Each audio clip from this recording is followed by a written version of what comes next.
Dr. Zakir, perhaps you could shed some light on the issue of why it is that the Muslims of the world are not united as regards to the fasting and the celebration of Eid al-Fitr and Eid al-Adha. As far as Muslims throughout the world be united in starting the month of Ramadan, ending the month of Ramadan and celebrating Eid, there are scholars which are divided. There is one group of scholars who say that throughout the world you should follow the timing of Makkah. So if Makkah starts the month of Ramadan, everyone throughout the world should follow Ramadan. If Makkah ends Ramadan, then everyone throughout the world should end Ramadan. And if Makkah celebrates Eid, then everyone else in the world should celebrate Eid. And this is the view even of Sheikh bin Baz. When a person asked him that he was a Saudi who traveled to Spain, and he said that I have been fasting according to the calendar of Makkah. In Makkah, they start fasting. I started fasting in Spain according to Makkah and ended fasting according to Makkah and celebrated Eid according to Makkah. Is it right? And Sheikh bin Baz said there's no problem, it is right, because Makkah is the holy city. But the other group of scholars, they disagree and they say that the timings should be according to the area. There should be time zones. As Allah says in the Quran, in Surah Baqarah, chapter number 2, verse number 185, that if you sight the moon, so those who sight the moon, those who witness the moon, or those who are present at home, in the month, they should fast. And our beloved Prophet also said, mentioned in Sahih Bukhari, volume number 3 in the book of fasting, hadith number 1907 and 1909, the Prophet said that when you see the new moon of Ramadan, then you start your fast, and when you see the new moon of Shawwal, then you end the fast. So based on this, the people of that area should see the moon, and if that area is common, it may be one city, it may be a full country, or a couple of countries together, that is right ruling. And Sheikh Ibn Taymiyyah says that you cannot have that all together. You cannot have all the Muslims in the world fasting together. And he also says that even according to scientific evidence, even according to astronomical evidence, it's not possible that all the Muslims throughout the world can fast on one day. Because the moon cannot be sighted all together on one day. There has to be a difference. So it's illogical to say that we should fast all together. And the beloved Prophet ﷺ said, it's mentioned in Tirmidhi, book of fasting, hadith number 697, that the fast is when you all fast.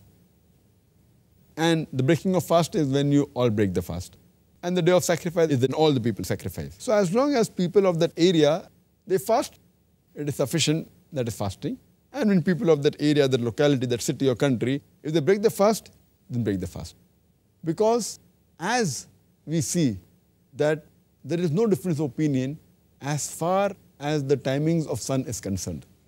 As far as starting of each day, as far as when the day starts and the day ends, there is no difference of opinion.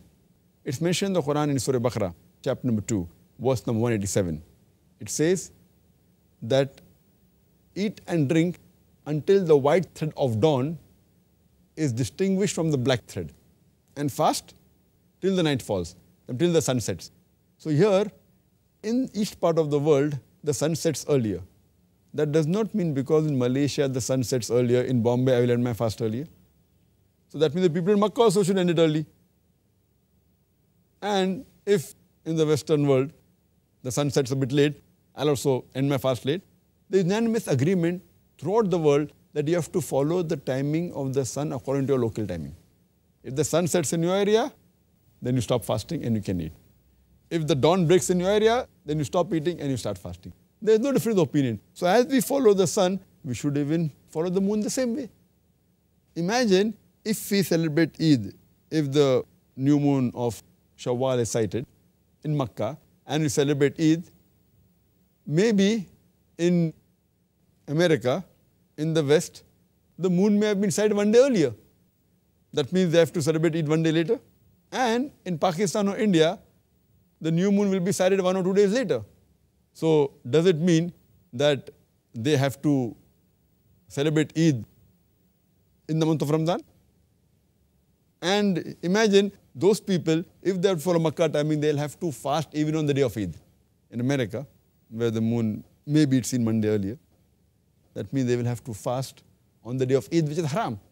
Prophet said you cannot fast on the day of Eid. So here we realize that we have to follow the same rule as we follow for the timing of the sun. Otherwise there will be a big chaos and it will not be practically possible. And many people who say that, how is it possible that, Muslims in different parts of the world have Eid on different days? It's normal. We are used to having different timings in the sun. The morning time, when it's daytime in India, it is night time in America. We don't say, how is it night time there and daytime here? When it's night time here, it's daytime there. We don't say, what a stupid thing that people are united. Because that's the way it is. The timings of the sun differ. And the timings of the sun in the full world, it differs by 24 hours. 0 minute to 24 hours. It depends upon which longitude is your area. If it is the same longitude, then the timing would be same. And the world is divided into 360 degrees, 360 longitudes. Each longitude, it differs by 4 minutes. So if you travel by 15 longitudes, then there will be a difference of 1 hour. So 360 multiplied by 4 comes to 1,440 minutes. That's equal to 1 full day. So the world is divided into time zones. Now, just for the betterment, for ease, what we do, that though India has got more than 15 degrees longitude, yet the time is common. They take a center point and they say whether it's Bombay or Gujarat, one end of India, or whether it's Assam, the other end of India, the breadth, yet they follow the same timing. They take the central time. But in countries like USA, the width is much more. It is more than 30 degrees. The timing may differ more than 2 hours, but they have approximately 4 time zones. The time in Los Angeles is 2 hours earlier than the time in New York. So it differs. So there it will be, imagine, person phones from New York to Los Angeles, and he wonders that they're 2 hours earlier, but this is how the time zones are divided. And people are living with it. The same way people fail to realize that as far as scientific evidence for moon is concerned, the new moon can differ by 1 or 2 days. It is scientific. It's not possible that the new moon can occur throughout the world on the same day. It's not possible. It is unscientific. And I had just spoken to a scientist who was specialized in the field of astronomy. Just London had been there. And he told me that 1 or 2 days is common. Sometimes there can even be a difference of 3 days. Sighting the moon, in one part of the world to the other part of the world, it can be a difference even of 3 days. And once in a blue moon, it can even go up to 4 days. It may happen, once in 1,000 years. I don't know. He gave some calculation, which I don't understand. But normally, differing by 1 or 2 days is common. It is scientific. The new moon cannot be sighted on the same day throughout the world. How the sun cannot rise on the same time throughout the world. So here people fail to realize that celebrating same day throughout the world will be unscientific, and it will be un-Islamic also. Because when you have to have 2 witnesses to sight, only when 2 witnesses sight, as the beloved Prophet said, can the people of that area celebrate. What we can have for convenience, people in a few cities then have one area of sighting the moon, or one full country can have one common area of sighting the moon, or a couple of countries, if they're close and fall in the same area, they can have. But throughout the world, it's not possible, and it is not even scientific. So I agree with Sheikh Ibn Taymiyyah and Sheikh Utaymi when they say that it's not possible to have sighting of the moon throughout the world on the same day.